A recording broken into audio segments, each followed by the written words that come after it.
welcome to Sports Den. We are your hosts. I'm Kenton Kipp. This is Alicia Denies, and welcome to the show. And we're a little bit shorthanded. We apologize. Some of the regular crew members are missing, so I don't mean to make excuses for a subpar production, but I'm starting off by making excuses for a potential subpar production. But we'll do the best we can. We've got a lot of highlights. We want to show the people, and that's what we're going to do. And we're going to start with our game of the week. Centennial was looking to, well, they had their homecoming. They were taking on Maple Grove. If they won, they would get into move into a tie at the top of the Northwest North Suburban Conference, as Maple Grove is the number 2 team in the metro area.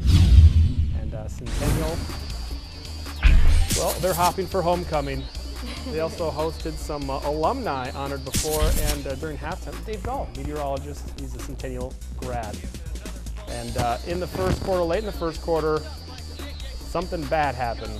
Centennial fumbles, it's picked up by Jake Engelken. He gets a host of blockers, looked like he was going to tackle, but no, he returns it 42 yards for the touchdown. 2-point conversion failed, 6-0 Maple Grove. Then, Cougars' next possession. Things go from bad to worse. High snap and easy scoop up. Peter Olson runs it in 14 yards for a touchdown. All of a sudden, it is 13-0 Maple Grove, and they score on offense this time, putting one in. Tahi Nomani 1 yard out, 19-0 Maple Grove.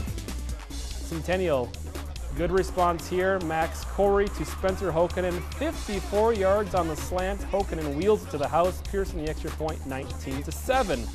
Cougars showing a little life here. And then next possession, Cougars again drive down the field. This time Corey heaving it up for Tucker Treadle.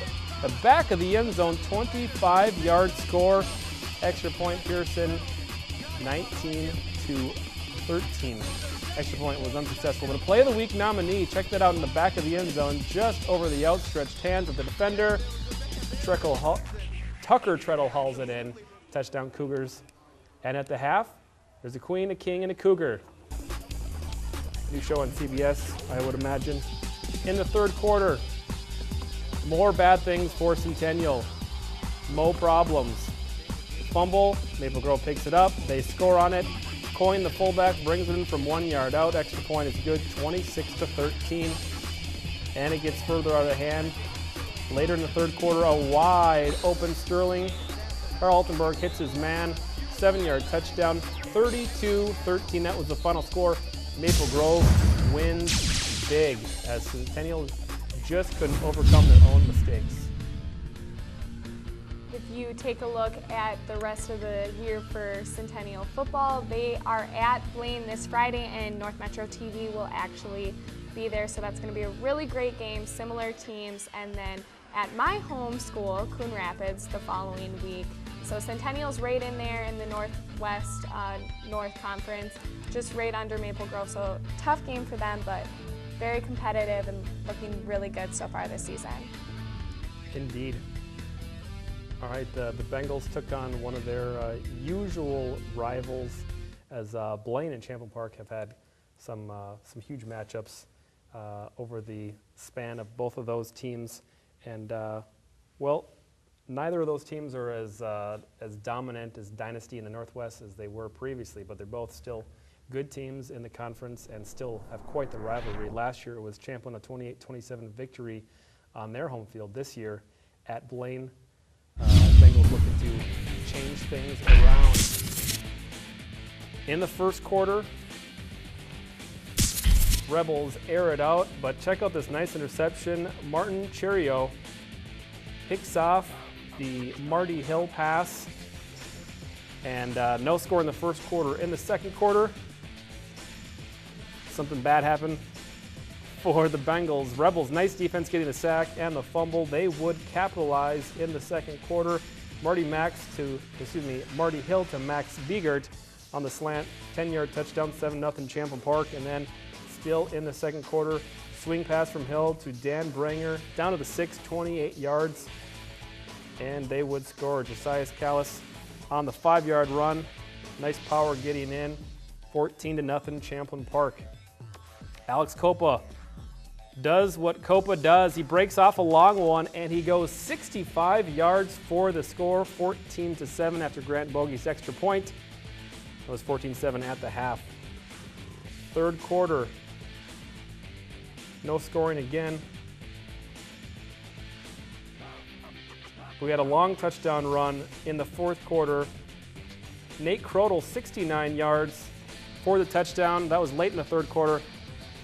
Bengals driving in the fourth quarter, tied up at 14.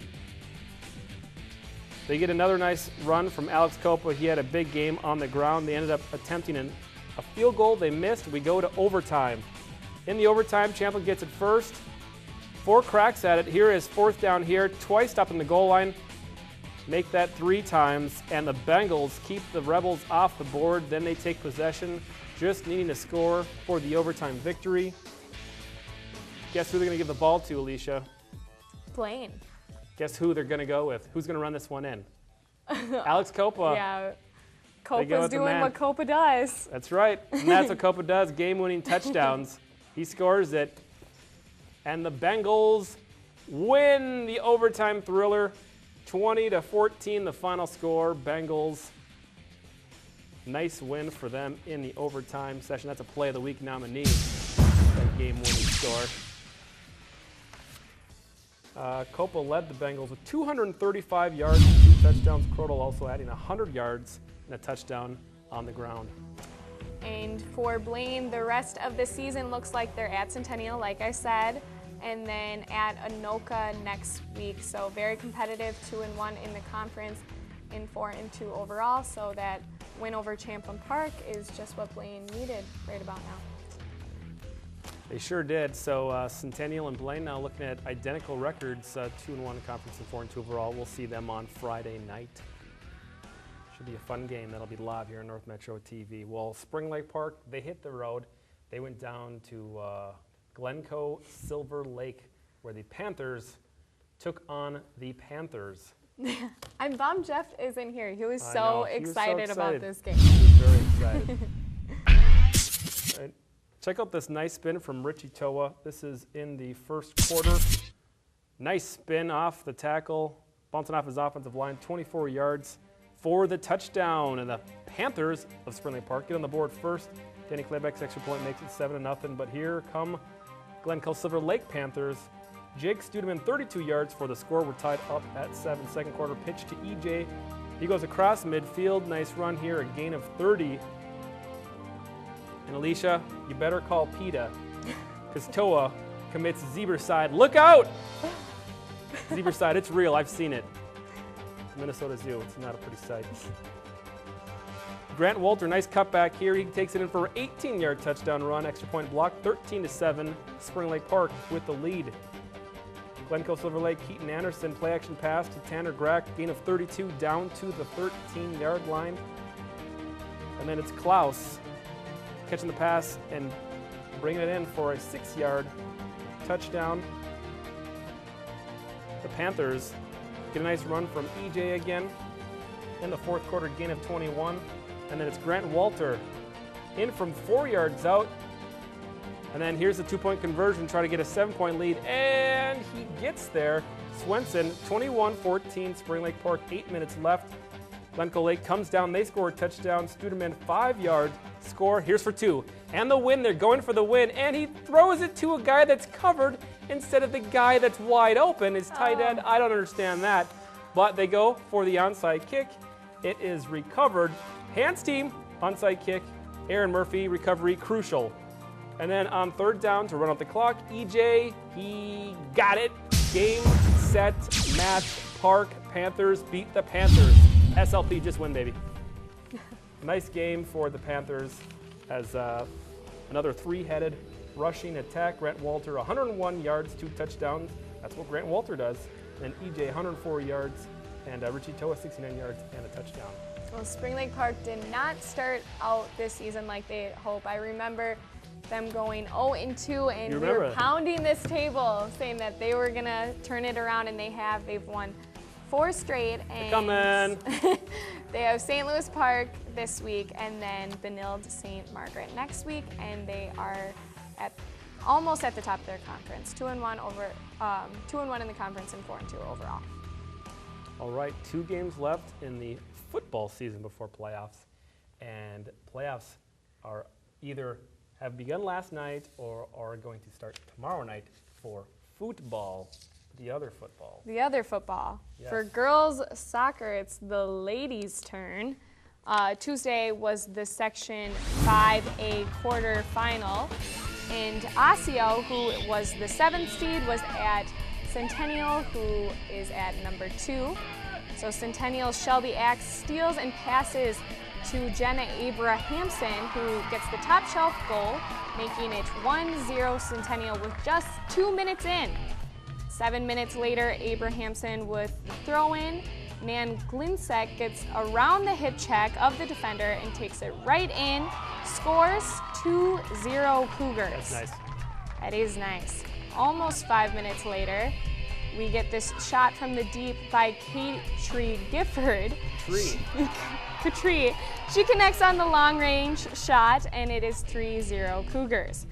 Madison Butina with the low line drive from the corner kick gets through to Katrie Gifford, and she gets her second goal of the game, making it 4-0 Cougars. There's still 20 minutes left in the half, and this free kick is taken by Nan Glinsek over the keeper, and it is 5-0 Cougars. In the second half, a throw from Osseo goes the other way, and Nan Glinsek makes a great move on the defender and gets the shot. She again goes over the keeper and nets the hat trick, 6-0 Cougars. I'm running out of breath. These girls are on fire. Hat trick!